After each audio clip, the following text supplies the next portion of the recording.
Hi everyone. Today I'm going to show you how to use the website goanimate.com to create a presentation. When you get to the website, you will need to set up an account.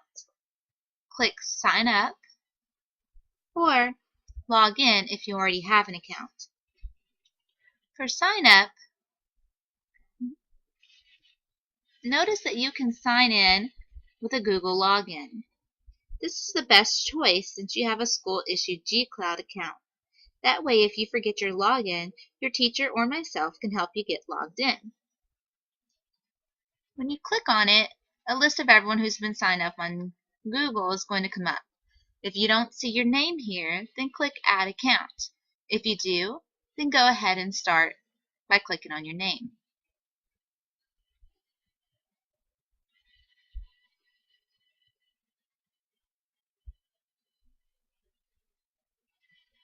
If you were not logged into G-Cloud already, you'll have to enter your password. But if you were signed in, then you'll just have to say accept, and it will add your login to that. Once signed in, you'll go to your dashboard. From your dashboard, you will choose Make a Video.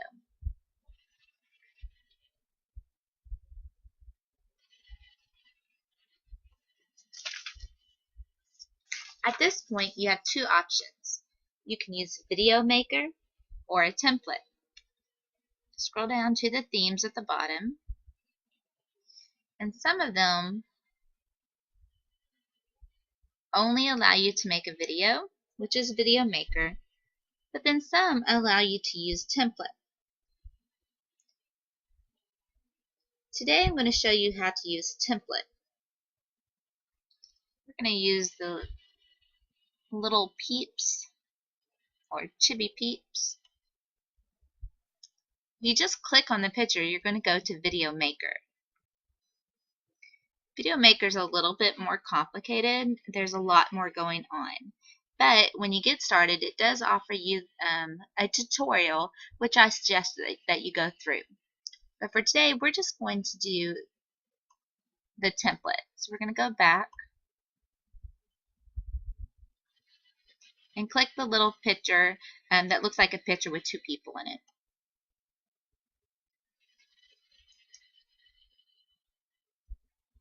The templates have all the actions already in there. All you need to do is pick your setting, pick your characters, type in your dialogue, and then watch it.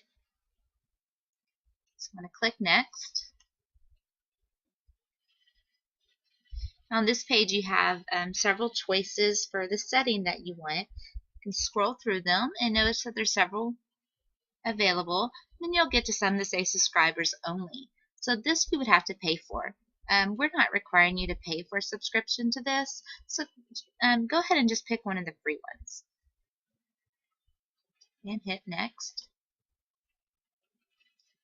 On this page, you get to pick your characters. Notice that there are two characters. There's no changing that, and so you have to have a dialogue written prepared to have two people talking.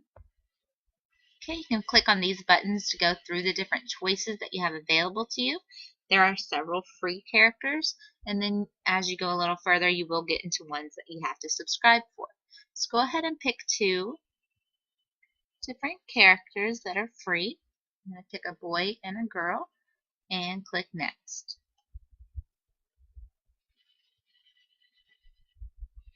Okay, this is where you're going to put in your dialogue. So it's best to come to this page prepared with a script to make sure that your dialogue covers all of the things that your teacher has asked for you to cover in your presentation. Keep in mind that you do have to stay within 10 lines of dialogue. If you want to go over 10, that is a feature that you would also have to pay for. So keep it short and simple. These are not long presentations. Okay, here you can type in your script and have a computer-generated voice read it for you, or you can simply click the voice recording and record your voice. For this guy, I'm going to use a computer-generated voice. So I'm going to click here. I'm going to let him be British. We're going to go with Brian. Notice that we do have British accents and American accents, and you'll want to pick a boy voice for the boys and a girl voice for the girls. There's Brian. I'm going to say confirm. And then he's happy. He's glad he's seeing Susie, so I can go to emotions. I'm going to choose happy so that his face matches what he's saying. Okay, and then the next step, I'm going to go over to Susie, and I'm going to add her lines. I'm going to record Susie's voice so that you can hear the difference in the computer-generated and the recorded voices. So I hit the microphone. And if you've not enabled your computer and this program to work together with your microphone, you'll have to do that. But I've already done that. So all I'm going to have to do is push the record button and then speak into the computer's microphone.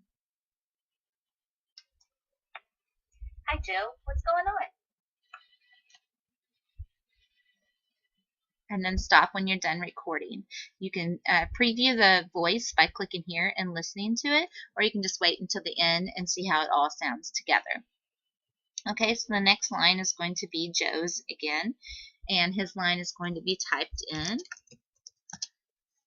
so that it can be computer generated. He is upset with her because she has some overdue library books.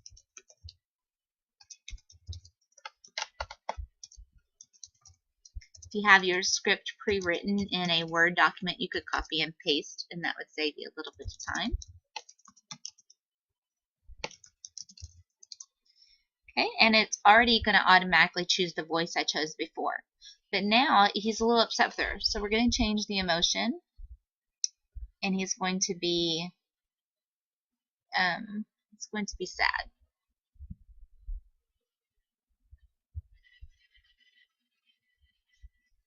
All right, and then the next person is going to be Susie again. We'll record her voice.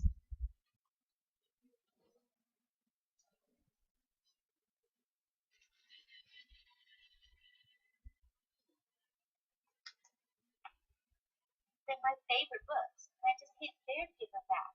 They make me happy. All right, it didn't pick that up, so I'm going to try that again. Hit re-record.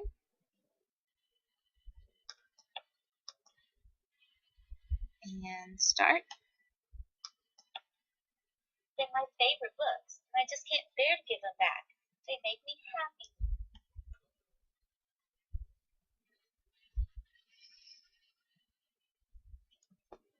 happy. Okay, got her voice recorded, so now we're going to add another line for Joe.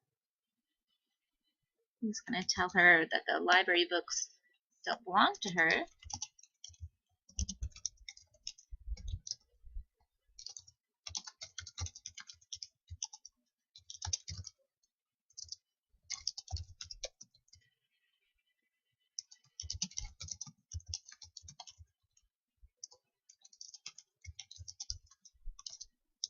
Oops. And so now he's upset with her because she's made a choice just not to turn it in. So I'm going to go with angry on that one. And confirm. And then I want this next line to also be him, but I want his emotion changed, which is why I typed it in as 2 lines.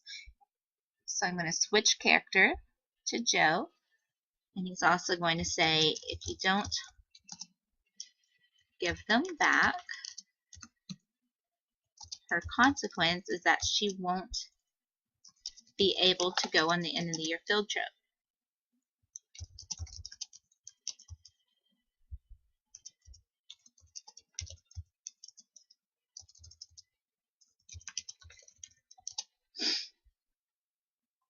And that makes him sad.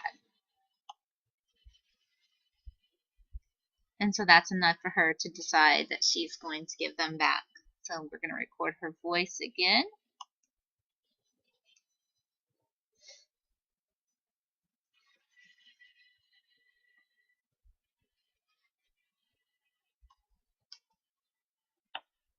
That's awful.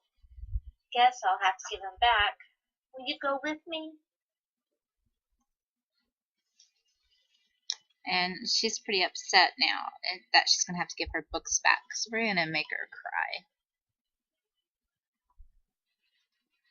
And the last line by Joe, he says, "Sure thing." He's there for her.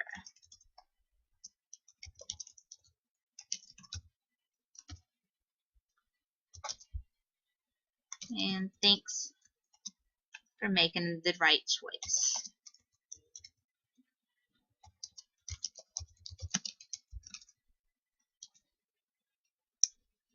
And he is happy again with her. And that's it. So once you get everything entered in there the way that you want it, you're going to preview.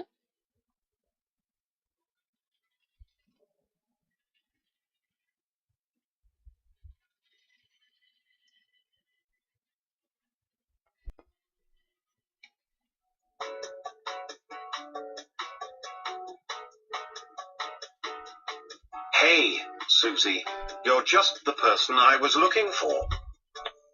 Hi, Joe. What's going on? I heard that you have 3 overdue library books. Why haven't you turned them in? They're my favorite books.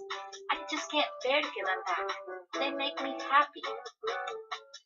But they don't belong to you. They belong to the library so that all students can enjoy them. If you don't give them back, you won't be able to go on the end-of-year field trip. That's awful. Guess I'll have to give them back. You go with me? Sure thing. I'm here for you, Susie. Thanks for making the right choice.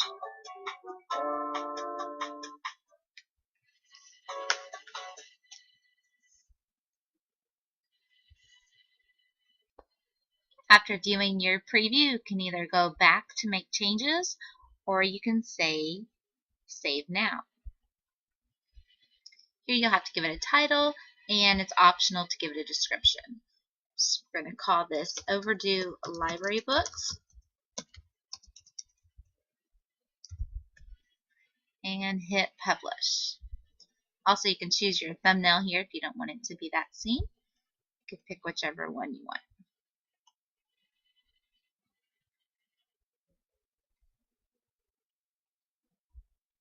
At this point, you get to decide how you want to share it. Here you can get the embed code if you want to put it into a website or a blog.